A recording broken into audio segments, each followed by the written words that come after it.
안녕하세요. 유스임팩트 대표 임재진입니다. 이번 영상에서는 스포츠에 대해 얘기해 보겠습니다. 한국 학생이 스포츠 특기생으로 미국 대학에 가는 것이 현실적으로 가능한지에 대해서 다뤄보겠습니다. 결론부터 말씀드리면 불가능에 가깝습니다. 오해와 환상이 너무 많아요. 그래서 오늘은 왜 어려운지, 무엇을 착각하고 있는지, 만약 스포츠를 계속 한다면 어떤 플랜 B가 반드시 필요한지 타임라인까지 아주 구체적으로 정리해 드리겠습니다. 먼저 미국 대학에서 스포츠는 단순한 동아리 활동이 아닙니다. 스포츠는 대학 브랜딩의 핵심이고 지역 커뮤니티와 동문 네트워크로 움직이는 엔진이고 실제로 돈이 됩니다. 어떤 학교는 스포츠 팀이 학교 예산의 큰 축을 책임지고 동문 기부가 스포츠를 통해서 유입되기도 합니다. 그래서 공부가 조금 부족해도 압도적인 운동 실력이 있으면 최상위권 대학 문이 열리는 경우가 실제로 존재합니다. 스포츠 잘하면은 하버드도 갈 수 있다는 말이 어디서 나오냐면은 바로 이 지점에서 나오는 겁니다. 근데 이 문장은 아주 큰 전제가 붙습니다. 정말로, 진짜로 코치가 데려갈 만큼의 실력과 랭킹이 있을 때만입니다. 이 전제를 빼고 우리 아이도 운동 좀 하니까 가능하겠지라고 생각하면은 거기서부터 비극이 시작됩니다.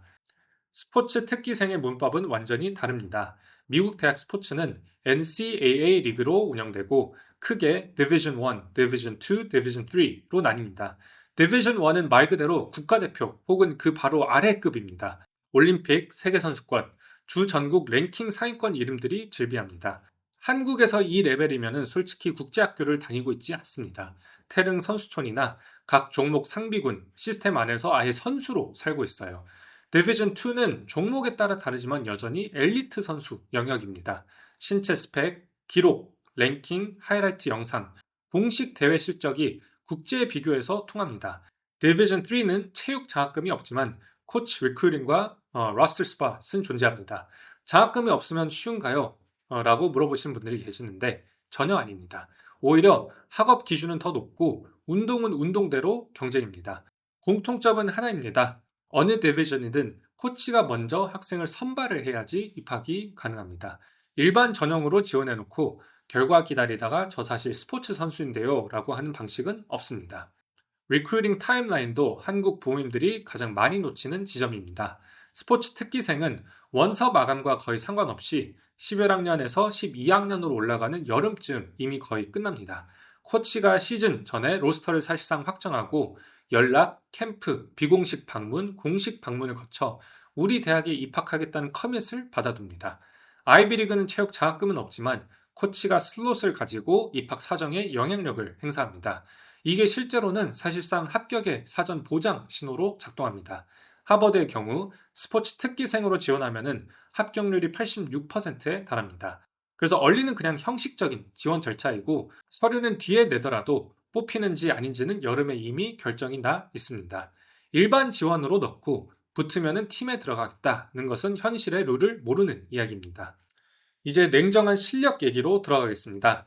한국에서 지역 대회, 협회컵, 학교 대회 우승, 이런 이력들 부모님 눈에는 크게 보입니다. 그런데 리크루팅 코치가 보는 것은 랭킹 시스템 안에서의 객관 기록과 비교 가능한 지표입니다. 종목마다 공인 랭킹 플랫폼과 세계 주니어 대회, 전국 대회, 국제 대회의 히스토리가 있고 하이라이트 영상의 퀄리티와 매치업 수준, 신체 스펙과 성장 가능성을 함께 봅니다. 그럼 코치가 영상을 끝까지 볼까요? 대부분 10초, 20초 안에 레벨을 가늠합니다. 그 정도로 많은 지원 영상이 들어옵니다. 그리고 같은 포지션끼리, 같은 졸업 연도끼리, 같은 사이즈끼리 비교합니다. 한국에서 제법 잘한다는 말은 아무 의미가 없습니다. 기준은 글로벌 동년배 상위 몇 %인가입니다. 하버드를 포함한 최상위권 대학에서는 스포츠 1등급이라는 것은 사실상 국가대표 혹은 그에 준하는 국제 레벨입니다. 한국 국적, 한국 고등학교 재학, 국제학교 재학이라는 조건까지 붙으면 가능성은 거의 없다고, 제로에 가깝다고 보시면 됩니다. 제가 그동안 여러 케이스를 봤는데 한국 국제학교에서 학생이 디비전 1으로 곧장 가는 일은 사실상 없다고 보면 되고 디비전 2, 디비전 3에 간 사례가 가끔씩은 있긴 하지만 한 해에 한두 명이 있을까 말까입니다. 그마저도 다 리크루팅 타임라인을 정확히 맞추고 미국 현지 캠프와 쇼케이스를 1년, 2년 전부터 다니면서 코치들과 꾸준히 연락을 주고받고 학업 요건과 NCAA Eligibility 센터 등록까지 병행한 학생들입니다. 이걸 뒤늦게 11학년 후반에 알게 되면 그리고 준비를 하게 되면 이미 늦었습니다. 여기서 아주 중요한 경고를 드리겠습니다. 스포츠로 대학을 갈 수 있는 확률은 냉정하게 말해서 대부분의 학생들에게는 0%에 가깝습니다. 그래서 스포츠 특기생으로 지원하고 싶다면 반드시 백업 플랜을 준비해 두셔야 합니다. 스포츠로 모든 대학에 지원해서 불합격하면 재수를 해야 하니까요. 그러니 재수를 하지 않도록 처음부터 학업과 활동으로 다른 옵션으로 갈 길을 열어두라는 뜻입니다. 성적은 가능한 안정적으로 관리하고 SAT 같은 시험은 최대한 빨리 끝내세요. 가능하면 8, 9학년부터 미리 준비해서 10학년 초중반에 끝내두면 11학년의 리크루팅 시즌과 원서 시즌의 시간을 온전히 쓸 수 있습니다. 활동은 9학년부터 세팅을 시작해서 10, 11학년 때 사이클을 빠르게 돌려두면 12학년에는 유지 확장만 해도 스토리와 증거가 충분히 나옵니다. 활동은 눈덩이와 같습니다. 처음 뭉치는 데는 힘이 들지 한번 굴러가기 시작하면 적은 힘으로도 더 멀리 갑니다. 그래도 우리 학생이 스포츠를 꽤 하는 편인데 디비전 3 정도는 가능하지 않을까요? 라고 물어보시는 분들이 계십니다. 보통 이런 분들은 학생이 공부가 부족해서 스포츠로 좋은 대학을 갈 수 있다고 믿으시는 분들입니다. 참고로 디비전 3는 체육 장학금이 없고 학업 기준이 더 높습니다. 즉 운동 하나만으로 문이 열리지 않습니다. 오히려 학업과 활동이 함께 탄탄해야 코치와 입학 사정관이 동시에 납득합니다. 그리고 디비전 3에서도 리크루팅은 리크루팅입니다. 코치가 먼저 우리 팀 자리 하나 주겠다라는 명확한 시그널을 줘야 현실성이 생깁니다. 그 시그널 없이 일반 전형으로만 지원하면 스포츠 실력으로 들어갔다고 보기 어려운 케이스가 더 많습니다. 그렇다면 한국 학생이 현실적으로 할 수 있는 최선은 무엇일까요? 첫째, 목표의 순서를 바꾸세요. 스포츠로 대학에 가는 것을 최우선으로 하지 말고 학업과 활동으로 대학의 문을 열어두고 가능하면 스포츠로 합격률을 더 높이는 전략이 맞습니다. 둘째, 스포츠를 스토리의 핵심 주제로 끌어오되 리더십과 사회적 영향으로 확장을 하세요.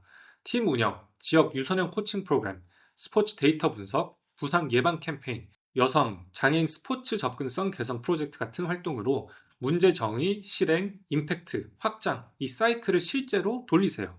대학은 결국 앞으로 리더가 될 학생을 뽑습니다. 스스로 뛰는 선수에서 남을 세우는 리더로 확장되는 순간 스포츠는 학생의 강력한 내러티브 자원이 됩니다. 셋째, 리크루팅을 끝까지 시도할 거라면 룰과 타임라인을 정확히 따르세요. NCAA 엘리지빌리티 센터 등록, 코어 코스 충족, 아마추어리즘 인증, 종목별 공인 랭킹과 기록 관리, 영상 포맷과 하이라이트 규칙, 공식, 비공식 방문 규정, 코치 컨택 고용 시기, 이걸 하나라도 틀리면 기회가 사라집니다. 한국 일정만 보고 움직이면 안 됩니다. 제가 실제로 학생들의 케이스에서 봤던 패턴을 몇 가지 공유하겠습니다. 첫째, 국내 상장 하나로는 과대평가입니다. 국내 소규모 또는 지역 대회 우승, 학교 리그 MVP 같은 타이틀만으로는 미국에서 통한다고 생각하는 경우가 많습니다. 코치들이 확인하는 것은 국제 비교 가능한 랭킹과 기록, 그리고 하이라이트의 레벨입니다. 둘째, 타이밍 착각입니다. 12학년 가을에 영상을 만들어서 이메일을 돌리면 될 줄 압니다. 이미 늦었습니다. 코치들은 10, 11학년의 이름을 이미 다 알고 11학년 여름에 사실상 결정을 끝냅니다. 셋째, 학업 방치입니다. 스포츠만 믿고 GPA와 SAT 시험을 뒤로 미룹니다. 디비전 1이라도 최소 학업 기준이 있고 아이비리그와 디비전 3는 학업 기준이 훨씬 더 높습니다. 넷째, 플랜 B 부재입니다. 리크루팅이 안 되면은 붕 떠버립니다. 그래서 저는 처음 상담에서 이렇게 말씀드립니다. 스포츠로 합격장을 하나도 못 받았을 때도 상위권 대학의 일반 합격을 노릴 수 있는 설계를 지금부터 같이 하자고요.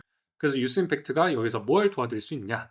첫째, 스포츠에 관련된 스토리로 리더십, 사회적 임팩트로 전하는 활동 설계를 해드립니다.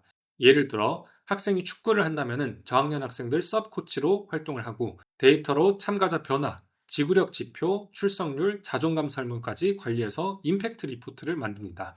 농구라면은 지역 클럽과 협력해서 스킬 캠프, 멘토링, 장비 지원, 리그 운영까지 하나의 체인을 만들고 스폰서 협업과 언론 노출을 연결합니다. 둘째, 결과물을 원서 친화형으로 정리합니다.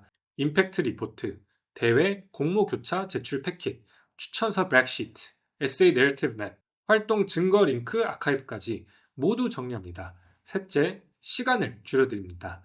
혼자 하면은 200시간 걸릴 작업을 유스 임팩트와 함께 하면은 100시간, 50시간으로 압축할 수 있습니다. 학생을 리더십과 의사결정, 실행과 피드백에 집중을 하고 저희는 속도와 확장을 책임집니다. 그럼 타임라인을 드리겠습니다. 9학년은 탐색과 기반 구축입니다.